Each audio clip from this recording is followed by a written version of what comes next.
जा रही कि चंद्रशेखर आज़ाद जो है साथ नहीं आए और उनके प्रत्याशी भी यहाँ पर चुनाव मैदान में आपके खिलाफ खड़े हैं। देखिए, मुझे अफसोस इस बात का है कि मुसलमानों का वोट तो सबको चाहिए, लेकिन मुस्लिम लीडरशिप किसी को पसंद नहीं है। 3 सितंबर को 34 अशोका रोड बैरिस्टर असदुद्दीन ओवैसी साहब की कोठी पर एक मीटिंग हुई जिसमें चंद्रशेखर भी थे, उनके प्रदेश अध्यक्ष थे, पल्लवी पटेल थी, बैरिस्टर असदुद्दीन ओवैसी साहब थे और मैं भी था।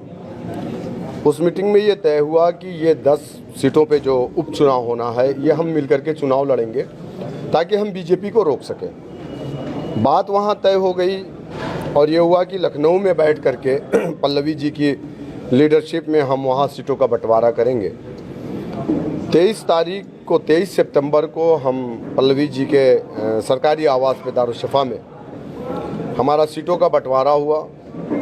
हमने 3 सीटें मांगी थी, मुजफ्फरनगर की, मीरापुर की, मुरादाबाद कुंदर की और इलाहाबाद की फूलपुर की। तो 3 सीटों में हमें 1 सीट दी गई, पल्लवी जी को भी 1 सीट और 1 ही सीट हमारे एक और एलआई पार्टनर है उनको, बिन साहब है। बाकी सीटों पर आज़ाद समाज पार्टी ने कहा कि हम चुनाव लड़ेंगे। हम लोगों ने कहा नो इशू, आप लड़िए, हम गठबंधन को रखना चाहते हैं। दलित मुसलमान से मतलब 7 सीट चंद्रशेखर आज़ाद मांग रहे थे जी, हमने दे भी दी गई, फाइनल हो गया। कुंदर की में हमको मिली, बाकी हमको कोई सीट नहीं मिली। उसके बाद ये तय हुआ था कि अक्टूबर के 11 और 12 तारीख को दशहरे के बाद चंद्रशेखर, पल्लवी पटेल और असदुद्दीन ओवैसी साहब की एक जॉइंट प्रेस कॉन्फ्रेंस होगी उपचुनाव को लेकर के। तो मैंने इनके जो प्रदेश अध्यक्ष हैं इनको मैंने फ़ोन किया कि आप चंद्रशेखर जी से बात कर लीजिए, 11 या 12 किस डेट में प्रेस कॉन्फ्रेंस रखनी है। तो इन्होंने मुझे फ़ोन नहीं किया पलट करके। 3 दिन बाद फिर मैंने इनको फ़ोन किया और मैंने इनसे पूछा कि क्या हुआ साहब, सुनील साहब।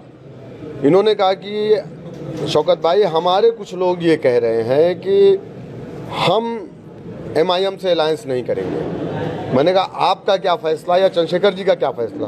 बोले फिर हमारा भी वही फैसला है कि हम अकेले चुनाव में जाएंगे। मतलब MIM 7 सीट छोड़ने को तैयार थी चंद्रशेखर आज़ाद की पार्टी के लिए, लेकिन उसके बावजूद उन्होंने मना कर दिया आपके साथ गठबंधन करने से।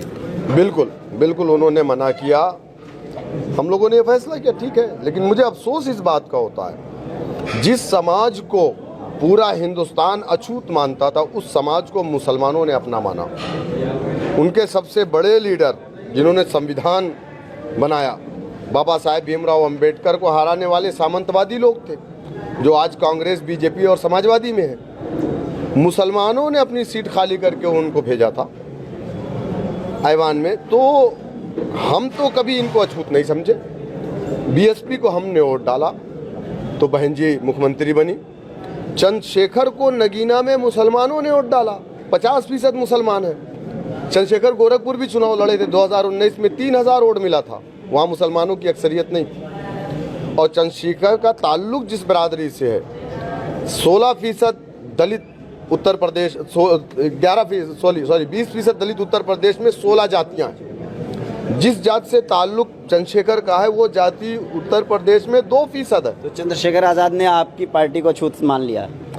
हमारी पार्टी को नहीं, चंद्रशेखर ने मुसलमानों को अछूत माना है। जो BSP और कांग्रेस समाजवादी की सोच थी, वही सोच, अगर मैं कहूं तो ये गलत ना होगा कि वही सोच चंद्रशेखर जी की है।